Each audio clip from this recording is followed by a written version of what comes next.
नमस्कार दोस्तों, text book super coaching में आप सभी का फिर से एक बार बहुत बहुत स्वागत है। दोस्तों, हमने हमारे चैनल के ऊपर एक मेंस आंसर राइटिंग की सीरीज चलाई है जहां पर हर रोज मैं, सोनप्रिया मैम और किंजल सर आपसे एक मेंस का क्वेश्चन की प्रैक्टिस करवाते हैं। राइट, इसी सीरीज में आज नंबर आया है पॉलिटी का। पॉलिटी में आज हम एक इंपॉर्टेंट प्रीवियस ईयर क्वेश्चन को डिस्कस करेंगे जो यूपीएससी ने 2019 के अपने मेंस में पूछा था। यूजुअली जब भी हम जीएस पेपर 2 के बारे में देखते हैं तब हमें ऐसा लगता है कि यार ये कहाँ से पूछे गए क्वेश्चंस या फिर इस क्वेश्चन को मैं कैसे अटेम्प्ट करूं। But there is also an exception जहां पर यूपीएससी स्ट्रेट फॉरवर्ड क्वेश्चंस पूछती है। जैसे कि 2019 में एक अटॉर्नी जनरल ऑफ इंडिया के ऊपर एक स्ट्रेट फॉरवर्ड क्वेश्चन पूछा गया था जहां पर हमसे ये एक्सपेक्टेड था कि हम एग्जामिनर को अटॉर्नी जनरल ऑफ इंडिया की रूल्स एंड रिस्पॉन्सिबिलिटीज बताएं। Okay, so the question was the attorney general of India is the chief legal adviser and lawyer of the government of India discuss. A very very straightforward question दोस्तों, इसमें कुछ ज्यादा कोई rocket science है नहीं। But when it comes to writing the answer, it becomes difficult, right? Because we are at a very very early stage.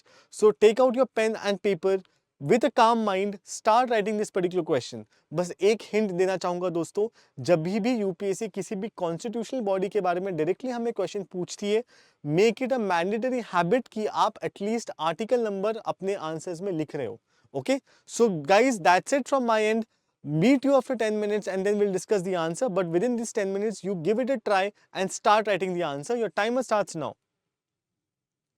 All the best.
Last 1 minute left, guys. Please hurry up.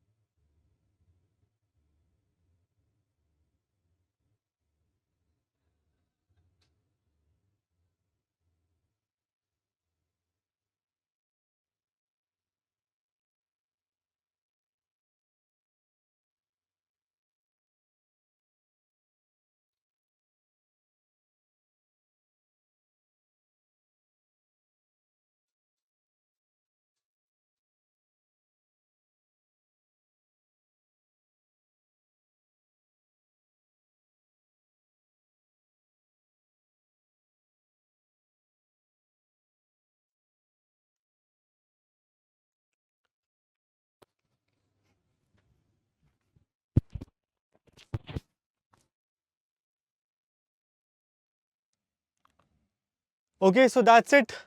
10 minute खत्म हो गए हैं and I hope आप सभी लोगों ने अपना answer लिखा होगा, right? So now it's time to evaluate your answer. It's time to check कि हमने क्या आंसर लिखा है, कितना सही लिखा है, हमारे आंसर्स में और क्या एडिशन होने चाहिए थे। ये सारी चीज़ें हम अभी देखेंगे। तो वही स्टैंडर्ड एसओपी फॉलो करेंगे जो मैंने क्लासेस में भी बताई थी, जो पिछले कई क्लासेस से मैं बताते आ रहा हूँ, राइट? जब भी क्वेश्चन हमारे सामने आता है, जब भी मेंस में कोई भी क्वेश्चन हमारे सामने आएगा, दो चीजें हैं जो हमें नोट डाउन करनी है। अभी आप सभी को पता है, तो क्विकली मुझे कमेंट्स में बताएंगे कि वो दो चीजें क्या है। तो बेसिकली इस क्वेश्चन का हमें टॉपिक पता होना चाहिए, right? What is the topic on which the question has been asked, and the second चीज इज कि इस क्वेश्चन का डायरेक्टिव वर्ड कौन सा है, right? Which is a directive word. Okay, so basically अगर मैं क्वेश्चन पढ़ूं तो मुझे पता है कि attorney general is the topic of the question, attorney general is the topic of the question, and the directive word is discuss, right? Directive word is discuss.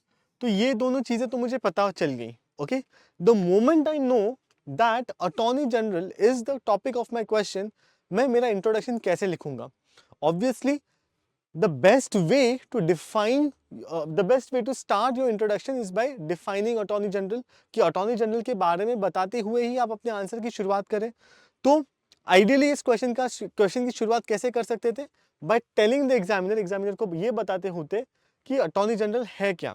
Okay, so basically the best way to introduce your answer, introduction में क्या लिख सकते थे हम लोग? Introduction में हम ये लिख सकते थे कि अटॉर्नी जनरल कौन होते हैं, who is the attorney general. अगर वो कॉन्स्टिट्यूशन से अपनी पावर डिराइव करते तो कौन से आर्टिकल से वो अपनी पावर डिराइव करते हैं, उनका अपॉइंटमेंट कौन करता है, उनका टेन्योर क्या होता है, ये सारी चीजें आप अपनी इंट्रोडक्शन में लिख सकते थे। I assume that 90% of y'all have written the same thing in your introduction, right? I assume that 90% of y'all have written the same thing. So now let us check case particular question का ideal introduction कैसा होना चाहिए था, right? So this is how I introduce my question. Now most of y'all, वापस वही कह रहा हूँ, 90% of y'all might have thought कि इसको आप लोगों ने सिर्फ पॉइंट वाइज या सिर्फ पैराज में इस आंसर को लिखा होगा, but try to find a way through which you can tell the examiner कि आपने उसी क्वेश्चन को कुछ अलग तरीके से रिप्रेजेंट किया है, राइट? वो कैसे किया है वो मैं आपको यहाँ पे बताऊंगा, ठीक है? तो बेसिकली इंट्रोडक्शन में मैंने एग्जामिनर को क्या बताया? मैंने पहला तो एग्जामिनर को बताया कि आर्टिकल 76 के बारे में। क्यों? क्योंकि article 76 he attorney general of India के बारे में बताता है, अटॉर्नी जनरल ऑफ इंडिया को वो पावर देता है, right? So it is the article 76 of the Indian Constitution which provides for the appointment of the Attorney General of India, right? अब मुझे पता है कि मुझे आगे जाके मेरे आंसर में बहुत बार अटॉर्नी जनरल ऑफ इंडिया लिखना होगा। अगर बार बार मैं अटॉर्नी जनरल ऑफ इंडिया लिखूं तो मेरे बहुत वर्ड्स वेस्ट होंगे, इसलिए मैंने इसको यहाँ पे इसका एक्रोनिम लिख दिया AGI। अब आगे जाके आंसर में मैं सिर्फ AGI ही लिखूंगा। He or she is appointed by the president of India, मैंने लिख दिया कि उन्हें उनकी अपॉइंटमेंट कौन करते हैं और उनका टेन्योर कितना होता है। ना वी ऑल नो कि अटॉर्नी जनरल ऑफ इंडिया का कोई फिक्स टेन्योर नहीं होता है, he enjoys the office till the pleasure of the president. तो वही चीज मैंने यहाँ पे लिख दी। Okay, so in these 3 lines मैंने एग्जामिनर को अटॉर्नी जनरल ऑफ इंडिया के बारे में एक ब्रीफ आइडिया दे दी कि वो एक कॉन्स्टिट्यूशनल, उनके वो कॉन्स्टिट्यूशन के कौन से आर्टिकल से अपनी पावर डिराइव कर रहे हैं, point number 1। Point number 2, I told the examiner about his appointment, कि उनको अपॉइंट कौन करता है और उनका टेन्योर कितना होता है। अब Apart from that, if you want to tell the examiner some extra things, मैंने एक डायग्राम का सहारा लिया है, जहाँ पर मैंने एक बॉक्स में अटॉर्नी जनरल ऑफ इंडिया लिखा, फिर दो चीज़ें लिखी है। वो दो चीज़ें क्या है? पहली चीज़ तो मैंने उनके क्वालिफिकेशंस के बारे में बात की है कि किसी भी व्यक्ति को अगर हमें अटॉर्नी जनरल ऑफ इंडिया के पोस्ट पर अपॉइंट करना है तो उनकी क्या क्वालिफिकेशंस होनी चाहिए, right? So that is exactly what we have written. He shall be qualified enough to be appointed as a judge of the Supreme Court. कि उनकी qualification क्या चाहिए? कि उनकी कम से कम he should be qualified enough to be appointed as the judge of the Supreme Court. That is the first qualification that I have written. Okay? बस इतनी ही qualification, इससे ज़्यादा कोई क्वालिफिकेशन कॉन्स्टिट्यूशन में मेंशन भी नहीं की गई है। उसके बाद मैंने यहाँ पे पावर्स के बारे में लिखा है कि अटॉर्नी जनरल ऑफ इंडिया के पास क्या क्या और कौन कौन सी पावर्स होती है, right? So the first power that an Attorney General of India has is that he has a right to attend any session of the Parliament. वो पार्लियामेंट के किसी भी सेशन को अटेंड कर सकते हैं, फिर भले ही वो सेशन लोकसभा में हो, राज्यसभा में हो, या फिर किसी भी पार्लियामेंट्री कमेटी का कोई भी मीटिंग ही क्यों ना हो, वो सारी चीज़ों को अटेंड कर सकते हैं, right? So, an Attorney General of India, he can have his attendance in the Lok Sabha, he can have his attendance in the Rajya Sabha, and he can also attend the meetings of the parliamentary committees. This is something that we know. Okay, बस general knowledge के लिए आपको एक और चीज़ बता दूं कि भले ही वो लोकसभा और राज्यसभा की मीटिंग्स को अटेंड कर पाए, पर अगर लोकसभा राज्यसभा में कभी भी वोटिंग चल रहा हो, अगर किसी भी बिल के ऊपर वोट देना हो कि या क्या ये बिल को पास करना है या नहीं करना, तो अटॉर्नी जनरल ऑफ इंडिया के पास वोट करने की पावर नहीं होती है। ये आप सभी को भी पता होगा, but just an eye opener for all of you all, ठीक है? उसके बाद मैंने सेकंड पावर क्या लिखी है कि he has a right to attend the proceedings of any court in the territory of India, कि वो भारत के टेरिटरी में किसी भी कोर्ट, फिर वो कोई भी हाई कोर्ट हो, सुप्रीम कोर्ट हो, या फिर कोई भी लोअर जुडिशरी सबऑर्डिनेट कोर्ट हो, वो किसी भी कोर्ट में जाके उस कोर्ट की उस कोर्ट का जो सेशन होगा, जो प्रोसीडिंग होगी, वो उसे अटेंड कर सकते हैं। ये दोनों पावर्स जो है ये अटॉर्नी जनरल ऑफ इंडिया के पास होती है, right? So this is the way I have told the examiner about who an attorney general is, what are his qualifications and what are the powers that he has. So in the introduction मैंने with diagram मैंने examiner को attorney general of India के बारे में पूरी idea दे दी है, right? I have given the examiner the complete idea. पर जैसे मैं कहता हूं हमेशा, इंट्रोडक्शन लिखने के बाद वापस एक बार क्वेश्चन को जाके पढ़ना चाहिए, तो वापस आकर क्वेश्चन को एक बार पढ़ेंगे। क्वेश्चन क्या कह रहा है? Attorney general of India is the chief legal adviser and the lawyer of the government of India discuss. तो अभी हमें एग्जामिनर को ये बताना है कि अटॉर्नी जनरल ऑफ इंडिया ऐसे क्या रोल्स एंड रिस्पॉन्सिबिलिटीज हैं उनके पास, जिसकी वजह से हम उनको एक चीफ लीगल एडवाइजर और एक मुख्य lawyer of the government of India के तौर पे देखते हैं। सो यू हैव टू और we have to basically tell about the roles and responsibilities of the attorney general of India, and that is exactly what we are going to do in the next paragraph in the main body. जो हमारा पूरा content होगा, हम examiner को attorney general of India के roles and responsibilities के बारे में बताएंगे। अब क्या रोल्स एंड रिस्पॉन्सिबिलिटीज हैं? मैंने क्या लिखा है? द एजीआई, क्योंकि एजीआई को मैंने ऑलरेडी यहाँ पे बताया है, राइट? यहाँ पर so the AGI is the highest law officer in the country and acts as a lawyer of the government of India. As the chief legal advisor of the government of India, AGI performs the following functions. तो अब मैंने यहाँ पे attorney general of India के सारे functions बताना शुरू कर दिया। क्या क्या फंक्शंस है? पहला function, to represent the government of India in all the cases in the Supreme Court. तो सुप्रीम कोर्ट में जितने भी केसेस लड़े जाएंगे, उन सारे केसेस में attorney general of India government of India को रिप्रेजेंट करेंगे। सारे केसेस का मतलब होता है जिन केसेस में गवर्नमेंट ऑफ इंडिया भी एक पार्टी हो, उन्हीं केसेस में गवर्नमेंट ऑफ इंडिया को रिप्रेजेंट करने का काम अटॉर्नी जनरल करेंगे, और उनके एब्सेंस में फिर जाके सॉलिसिटर जनरल करेंगे। पर इतना लिखने की आपके पास लिबर्टी नहीं है, क्योंकि आपको 150 वर्ड में बहुत सारी चीज़ें एग्जामिनर को बतानी है। ओके, उसके बाद to represent the government of India in any reference made by the president to the Supreme Court of India. अगर president supreme court of India को कोई चीज रेफर करते हैं, this reference is made under article 143। ठीक है, अगर आप चाहो तो ये आर्टिकल इसमें मेंशन कर सकते हो, that would be very very good. So under article 143 जब भी प्रेसिडेंट सुप्रीम कोर्ट को किसी भी चीज की एडवाइस मांगते हैं, कोई भी मैटर उनको रिफर करते, तब attorney general of India government of India को रिप्रेजेंट करते हैं, right?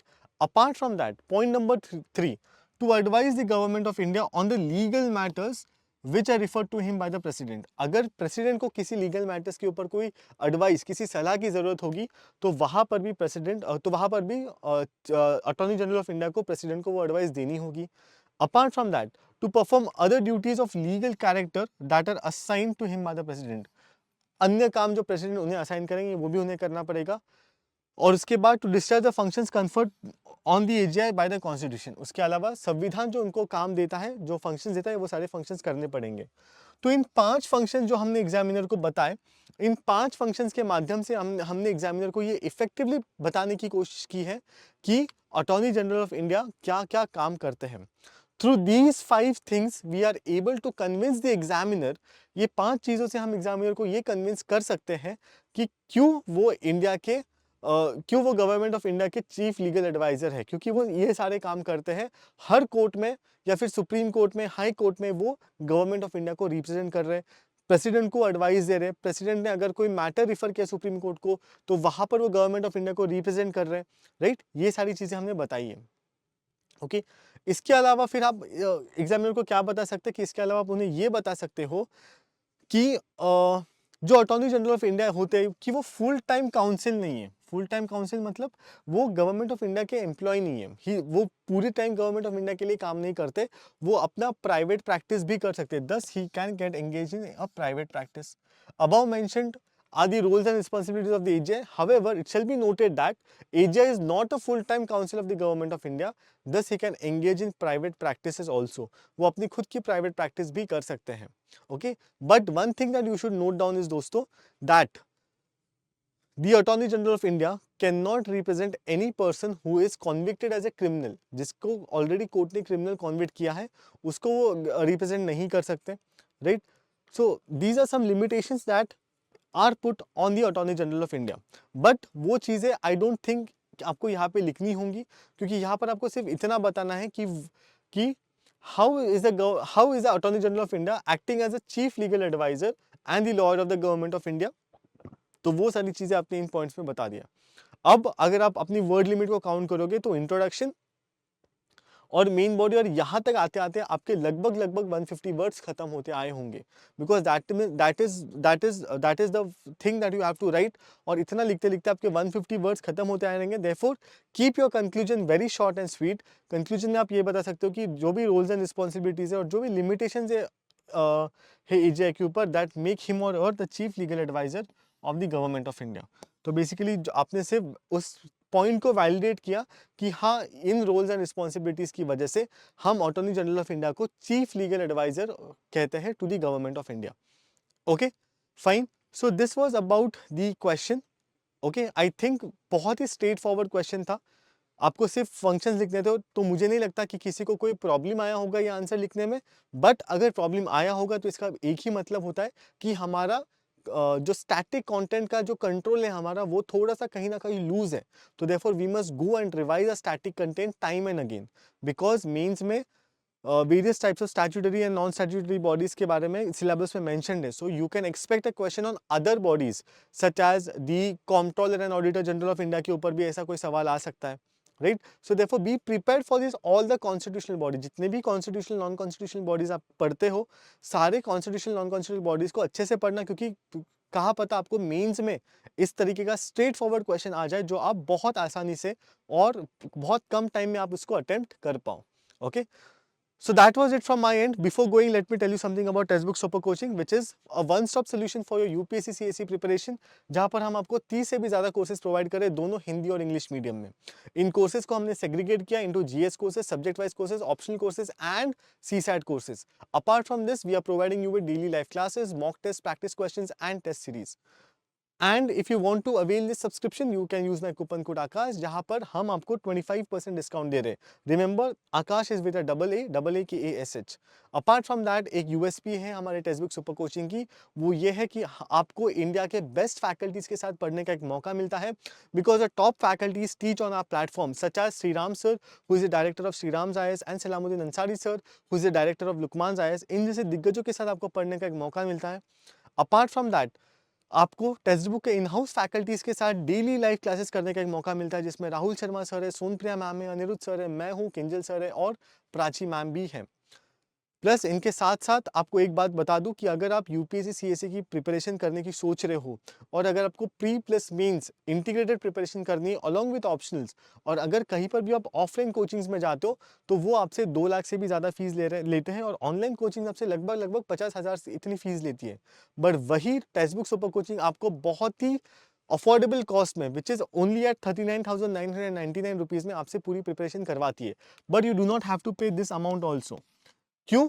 Because while paying your amount, you will be using my coupon code, which is my name Akash.